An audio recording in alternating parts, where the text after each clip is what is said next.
قد افلح المؤمنون، یقیناً فلاح پا گئے مومن۔ سورۃ المؤمنون۔ بسم اللہ الرحمن الرحیم۔ اس سورت کی پہلی 10 آیات کے بارے میں حضرت عمر رضی اللہ تعالی عنہ روایت کرتے ہیں کہ جب آپ صلی اللہ علیہ وسلم پر وحی اترتی تو آپ کے چہرے کے آس پاس شہد کی مکھی کی سی گنگناہٹ جیسی آواز آنے لگتی۔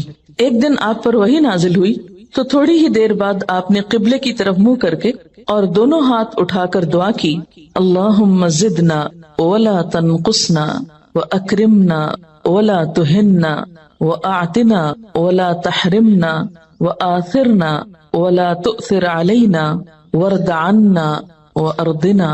اس کا ترجمہ ہے، اے اللہ ہمیں زیادہ کر، تھوڑے نہ رہنے دے، یعنی ہماری تعداد میں اضافہ کر اور کمی نہ کر، ہمیں عزت عطا فرما، ذلیل نہ رہنے دے، ہمیں عطا کر اور محروم نہ رکھ، ہمیں دوسروں پر مقدم کر، دوسروں کو ہم پر مقدم نہ کر، ہمیں خوش کر دے اور ہم سے خوش ہو جا۔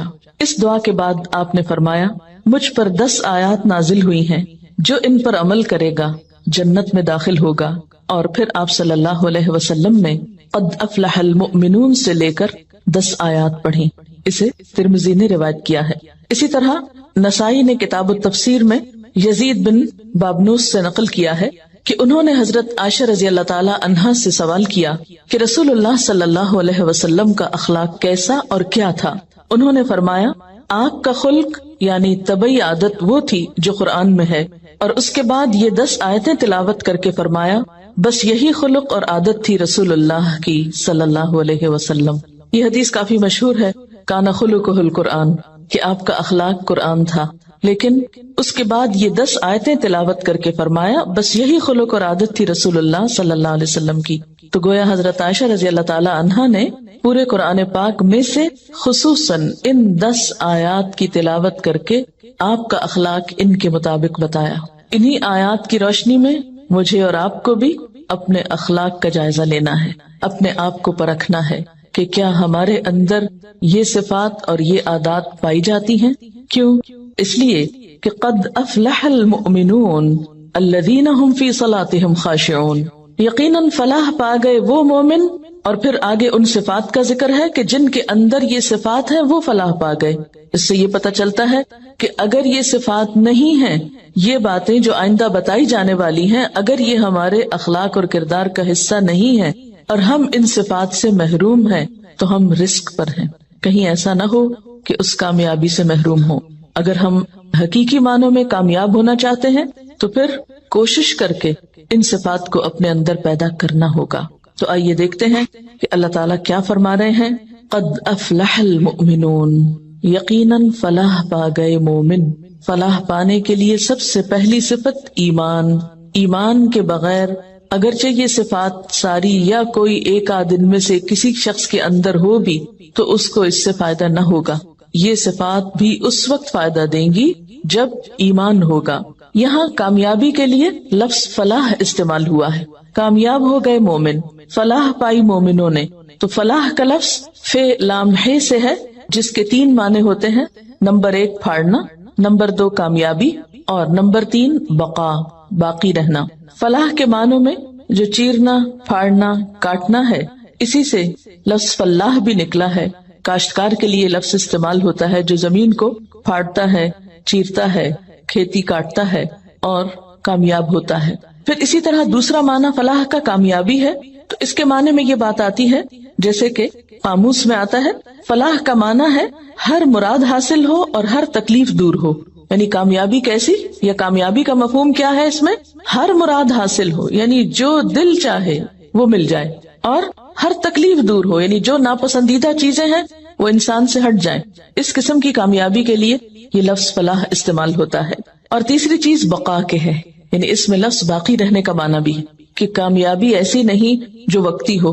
مثلا کوئی ایک دن یا ایک گھنٹہ یا ایک لمحہ آپ کا ایسا گزرا کہ جو آپ چاہتے تھے وہ آپ نے کر لیا، اور جو آپ ناپسند کرتے تھے وہ آپ سے دور ہو گیا، اور اگلے ہی لمحے وہ سب مصیبتیں پھر لوٹ آئیں جن کو آپ اپنے سے ہٹانا چاہتے تھے۔ اس فلاح کی طرف یہاں اشارہ ہے جو ہمیشہ کی ہے، جزوی یا وقتی کامیابی نہیں، ہمیشہ کی کامیابی۔ اسلام کی نظر میں مفلح وہ ہوتا ہے جو دنیا میں رہ کر اپنے رب کو راضی کرے اور اس کے بدلے میں آخرت میں اللہ تعالیٰ کی رحمت اور بخشش کا مستحق ہو۔ اس کے ساتھ اگر دنیا بھی مل جائے تو اچھا، اگر دنیا نہ بھی ملے تو جو شخص آخرت کی کامیابی پا گیا وہی دراصل مفلح ہے۔ اس ساری ڈیفینیشن کو سامنے رکھا جائے تو دو تین چیزیں سامنے آتی ہیں۔ نمبر ایک، اس کامیابی کے لیے کوشش ضروری ہے، یعنی پہلا معنی تھا نا اس میں پھاڑنا، چیرنا، کاٹنا، یہ سارے کام مشقت والے، جیسے پیچھے جہاد کی بات تھی تو یہاں پر فلاح کے معنوں میں اسی مشقت کی روح موجود ہے۔ دوسری بات یہ ہے کہ اصل مفلح اور کامیاب وہ ہے جس کی ہر مراد پوری ہو اور ہر تکلیف دور ہو، اور ایسا ہونا دنیا میں ممکن نہیں۔ اس لیے کوئی شخص جو دنیاوی اعتبار سے کامیاب کہلاتا بھی ہے وہ حقیقی معنوں میں کامیاب نہیں۔ تو ہم جب کامیابی کے لیے کوشش کریں تو صرف دنیا کو سامنے رکھ کر نہیں، آخرت کو سامنے رکھ کر باقی رہنے والی یعنی بقا کے معنی بھی مد نظر رہیں۔ تو قد افلح، اب جب لفظ ہم بولے افلح، کامیاب ہو گیا، کیا ذہن میں آ رہا ہے؟ محنت کی، مشقت کی، وہ مشقت کام آئی، فائدہ مند رہی، قبول ہو گئی، ایسی خوشی نصیب ہوئی کہ جو چاہا مل گیا اور جو پسند نہیں تھا وہ سب دور ہو گیا، اور پھر ایسی کامیابی جو ہمیشہ ہمیشہ کے لیے۔ قد افلح، بامراد ہو گیا، اپنی منزل کو پا گیا، ہمیشہ کی خوشیوں کو پا گیا۔ کون؟ المؤمنون، جس میں ایمان کی صفت تھی، ایمان والے۔ اور ایمان بھی یہاں صرف زبانی اقرار کا نام نہیں، اسی لیے مؤمنون کی ساتھ جو صفات بتائی جا رہی ہیں وہ کچھ تمناؤں اور آرزوؤں پر مشتمل نہیں یا محض باتوں پر مشتمل نہیں، بلکہ اس میں محنت ہے، مشقت ہے، کوشش ہے۔ تو پہلی صفت جو بتائی گئی وہ کیا ہے؟ الذین هم فی صلاتهم خاشعون، وہ لوگ کامیاب ہیں جو اپنی نمازوں میں خشوع رکھتے ہیں، خشوع اختیار کرتے ہیں۔ خشوع کا لفظ خ شین عین سے ہے جس کا معنی ہے سکون۔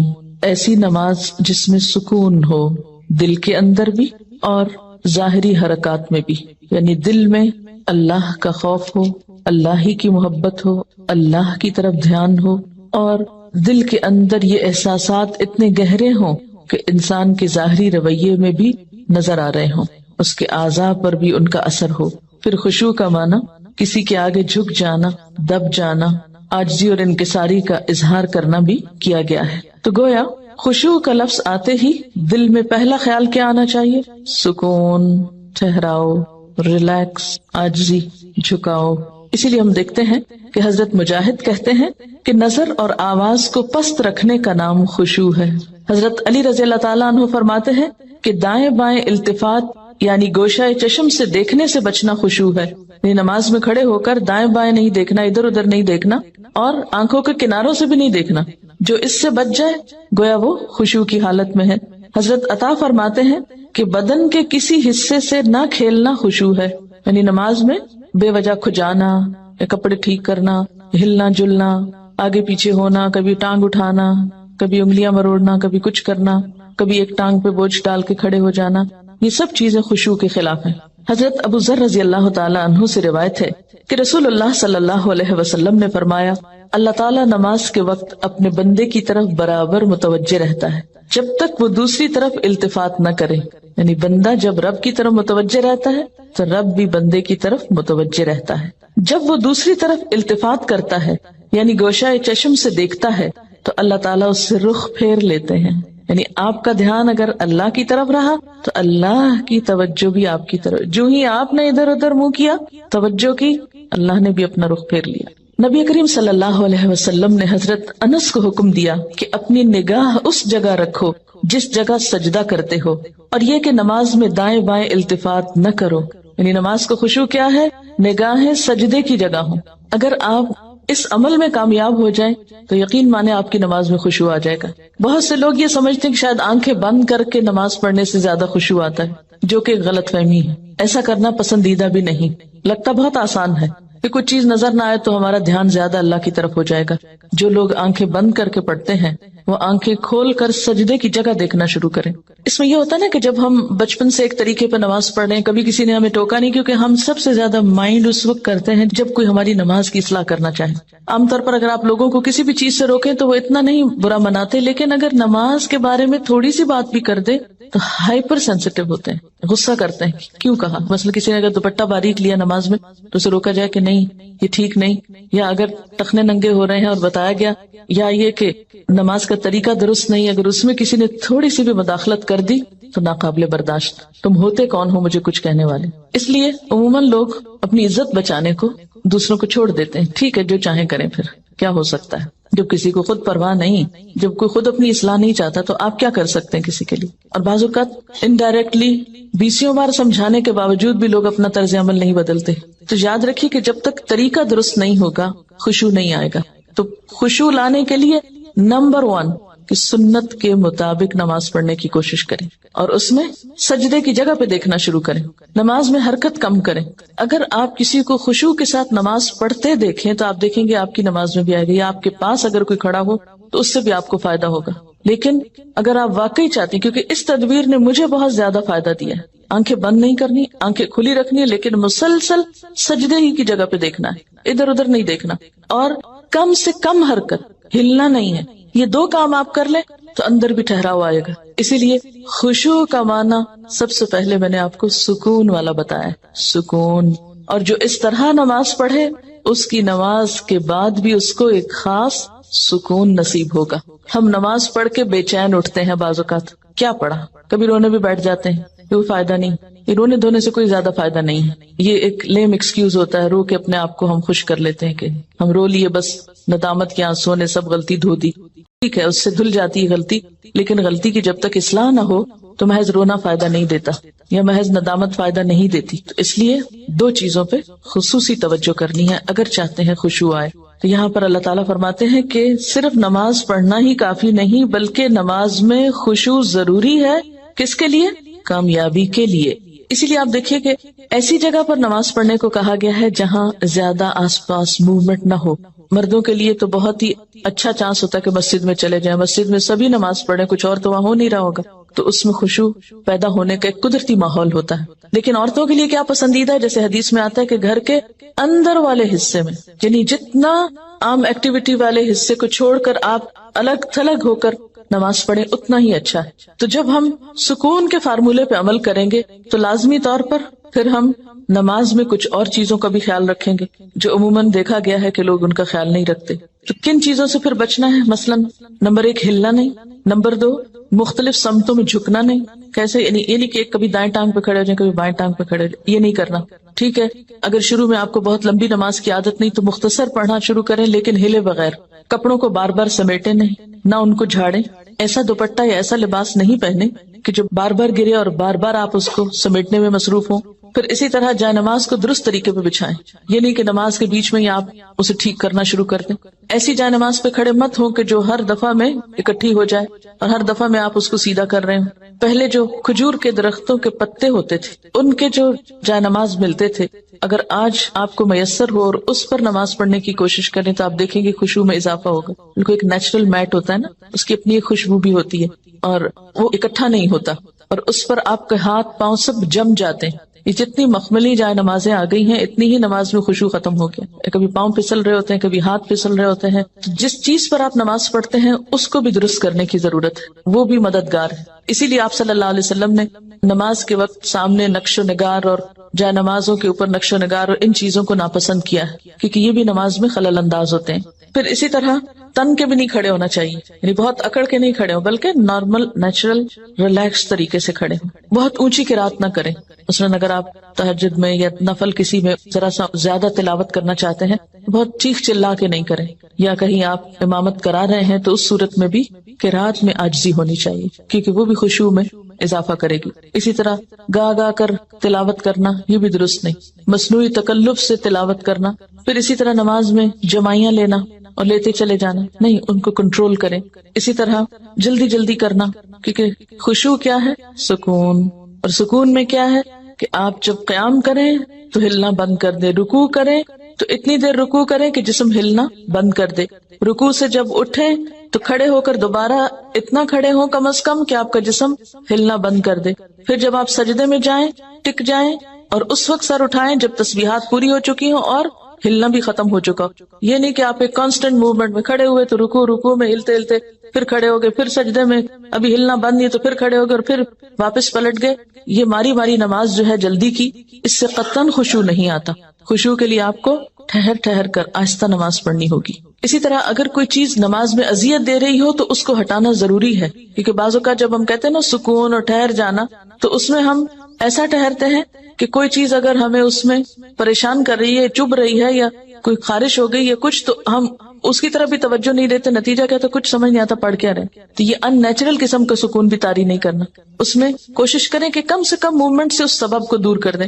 مثلا اگر کہیں خارش ہوئی ہے تو ایک ہاتھ سے بس اس جگہ ہلکا سا دبا کے خارش کر دیں, یہ نہیں کہ ہلا ہلا کے خارش شروع کر دیں, یا بالوں سے کھیلنا یا کپڑوں سے. مختلف لوگوں کو دیکھ کے آپ اندازہ کر سکتے ہیں کہ کون کس طرح پڑھ رہا ہے نا, اور اس سے اپنے آپ کو کمپیئر کرتے ہیں. تو یہ ساری چیزیں جو ہیں ہل جل کی, یہ نماز کی خشوع میں اثر انداز ہوتی ہیں. پھر ایک اور مرحلہ ہے اور وہ ہے اندر کے خیالات اور سوچوں کا. بہت سے لوگ اس پر پریشان ہوتے ہیں. اگر آپ اس طریقے پہ عمل کریں گے, سجدے والی جگہ پہ دیکھنا ذرا شروع کریں, آپ دیکھیں گے خیالات کم ہو جائیں گے. بہرحال ہر شخص کا اپنا اپنا حساب ہو سکتا ہے, کیونکہ اللہ کے رسول صلی اللہ علیہ وسلم کی کوئی بات بھی حکمت سے خالی نہیں. تو خیالات دو طرح کے ہوتے ہیں, ایک ہوتا ہے خیالات کا آنا اور ایک ہوتا ہے خیالات کا لانا. آنے والوں کو تو آپ روک نہیں سکتے, پاسبل ہی نہیں. اور ایک ہوتا ہے خود انوائٹ کرنا, کسی کو بلانا, دعوت دینا, اس کو آپ بہرحال کنٹرول کر سکتے ہیں. اب جو بن بلائے آ جاتے ہیں ان کو آپ اگنور کر دیں, کیونکہ ہمارا دماغ ایسی چیز ہے کہ جو کانسٹنٹلی کام کرتا ہے, رکتا نہیں ہے. آپ سو رہے ہوں تب بھی وہ خوابیں دیکھتا رہتا ہے, آپ جاگ رہے ہوں, آپ کسی سے بات کر رہے ہوں, تو ضروری نہیں کہ آپ کی پوری توجہ وہاں ہو. بہت دفعہ ایسا ہوتا ہے کہ بات کرتے ہوئے آپ کا دھیان وہاں بھی ہوتا ہے اور کہیں اور بھی ہوتا ہے. تو ان تمام چیزوں پر جو خیالات تو خود بخود آ رہے ہیں وہ آتے رہیں گے, اس کو نہیں آپ روک سکتے. مثلا کانوں کے اوپر تو آپ کیا کرتے ہیں, ہاتھ رکھ سکتے ہیں, آنکھوں کو بند کر سکتے ہیں, زبان بند کر سکتے ہیں, لیکن دماغ کے خیال کا کیا کریں؟ کوئی ڈھکنا نہیں دے سکتے, کسی قسم کا کنٹرول, کوئی سوئچ نہیں آف کر سکتے. وہ تو خدا نخواستہ آف ہوا تو پھر تو گئے, آن نہیں ہو سکتا پھر. اب یہ بڑی مشکل ہے, اس لیے ان کے پیچھے نہ پڑے, ان کو زیادہ سوچے نہ, ان کو اہمیت نہ دے, ان کو اپنے اوپر حاوی نہ ہونے دے, ان کا تذکرہ نہ بہت زیادہ کریں. کہ کچھ لوگوں کو میں نے دیکھا وہ ہر ایک کو لے کے بیٹھ جاتے ہیں, میں کیا کروں, خیال بہت آتے ہیں نماز میں. کسی کے پاس کوئی جادو کی چھڑی نہیں کہ جو ایک آپ کو لگائے گا اس وقت اور آئندہ آپ کے خیالات نہیں آئیں گے.